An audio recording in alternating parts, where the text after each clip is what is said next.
बिस्मिल्लाहिर्रहमानिर्रहीम। Hello everyone. Microsoft Excel के अंदर एक सवाल पूछा गया था, उसका मैंने आंसर दिया है।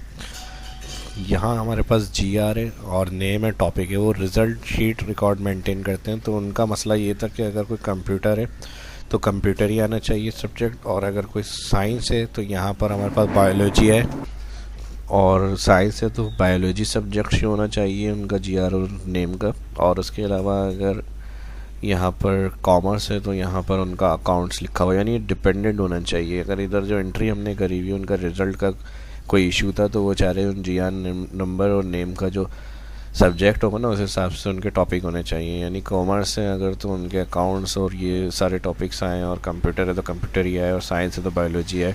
तो उनको मैंने शॉर्ट में इस तरह से समझाया था कि आप एक रेफरेंस बना लें उसका, यानी एक मेन कॉलम बनाएं जिसके अंदर उनके जो है कोर्स के नाम उन्होंने लिखे हुए हैं। और उसके बाद जब वो यहाँ हम देखना चाह रहे हैं कि सब्जेक्ट क्या बनेंगे, क्योंकि उनको नंबर देने होते हैं सब्जेक्ट्स के, तो वो आपको यहाँ रेफरेंस फार्मूला मैं बताऊंगा, उससे वो काम हो जाएगा। तो वो किस तरह से होगा ये आपके साथ भी मैं शेयर कर रहा हूँ।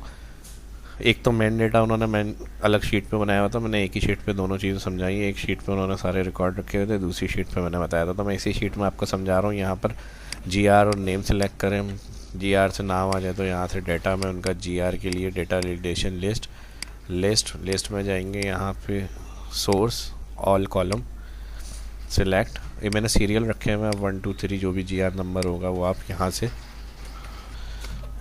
जैसे मिसाल के तौर पे जीआर नंबर मैं इस तरह कर लेता हूँ 1 2 3 1 2 4, उसको मैं ड्रैग कर लेता हूँ।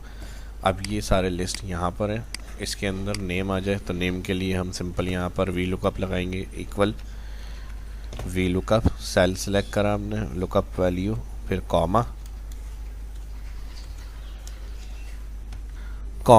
के बाद टेबल ले रहे हैं। इसमें तो खैर सिंपल वी लुकअप ही हम यूज़ कर रहे हैं। यहाँ से हम ऑल सेलेक्ट करेंगे, कॉमा, और कॉलम 2, नेम का कॉलम 2 आ जाएगा। फिर ब्रैकेट की लूज़ करेंगे, एंटर। तो ये तो सिंपल हमें उसका नाम दे रहा है। अब उस नाम के साथ उनका जो टॉपिक होगा, अगर कॉमर्स है तो अकाउंट्स, कंप्यूटर है तो कंप्यूटर, और कॉमर्स साइंस है तो बायोलॉजी। तो इसके लिए हम यहाँ पर फिर फार्मूला लगाएंगे, equal if bracket open, bracket open V lookup bracket open, if के साथ वी लुकअप लगा रहे हैं, ब्रैकेट ओपन किया, वी लुकअप वैल्यू में ये सेल आ जाएगा GR, comma, table array all column select, जहाँ पे इनकी मेन शीट बनी हुई है जहाँ डेटा होगा वो सिलेक्ट करेंगे, ऑल टेबल के बाद ये टेबल एरे रेंज हो गई, और फिर उसके बाद कॉमा लगाएंगे।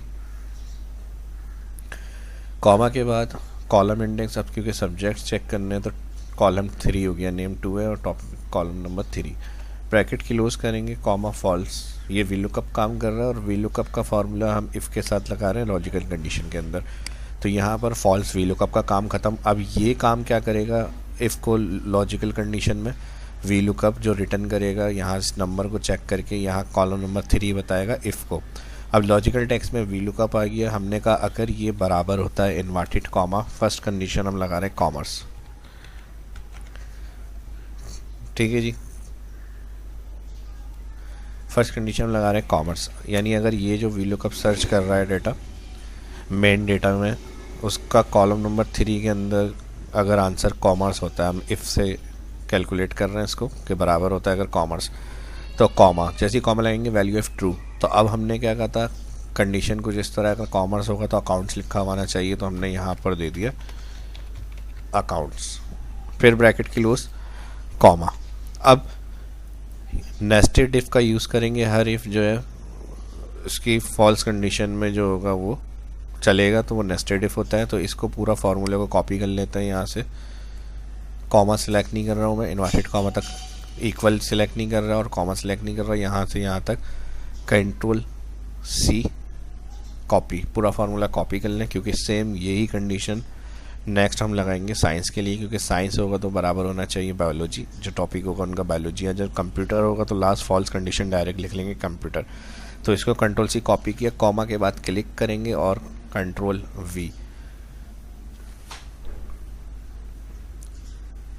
इसको मैं यहाँ से थोड़ा नीचे कर लेता हूँ, ठीक है जी। वही कंडीशन उसी तरह से पूरा फार्मूला आ गया। यहाँ पर हमने कहा अगर कॉलम नंबर 3 बराबर होता है कॉमर्स की जगह चेक करें साइंस।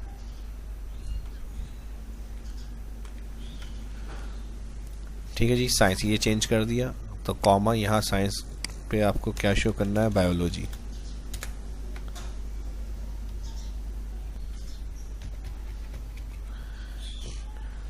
अब इन्वर्टेड कॉमा के बाद क्लिक करेंगे कॉमा, तो वैल्यू है फॉल्स। अब हमारे पास 3 टोटल ऑप्शन थे, अकाउंट्स, कॉमर्स, कंप्यूटर और साइंस। तो कॉमर्स का हमने अकाउंट्स शो कराना था, साइंस का बायोलॉजी, और लास्ट कंडीशन हमने कहा कंप्यूटर होगा तो उसका कंप्यूटर ही आएगा। तो यहाँ पर हम कंडीशन फॉल्स डायरेक्ट दे देंगे, उसके लिए अलग और इफ़ लगाने की ज़रूरत नहीं है। जो आखिरी कंडीशन है डायरेक्ट फॉल्स कंडीशन, वो डिफ़ॉल्ट उठाता है इफ फंक्शन। तो हम यहाँ पर हम कह रहे हैं कंप्यूटर ही शो करना है, यानी उसके अलावा इन 2 के अलावा जो बचेगा उसके लिए फॉल्स कंडीशन कंप्यूटर आपको शो करना है।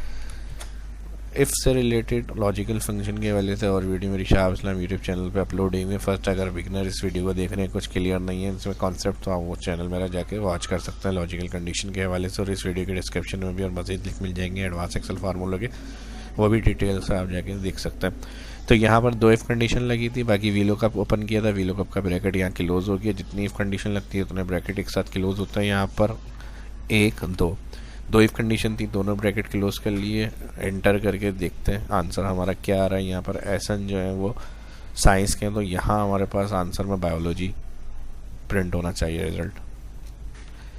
बिल्कुल ठीक है। देखें अब यहाँ पे मैं 1 2 4 फरहान को देखता हूँ, तो वीलुकअप डायरेक्ट नाम दिखाएगा, फिर उनका जो सब्जेक्ट है वो कन्वर्ट करके यहाँ अगर कंप्यूटर है तो कंप्यूटर ही आएगा, अगर कॉमर्स होता तो फिर यहाँ पर अकाउंट्स आता।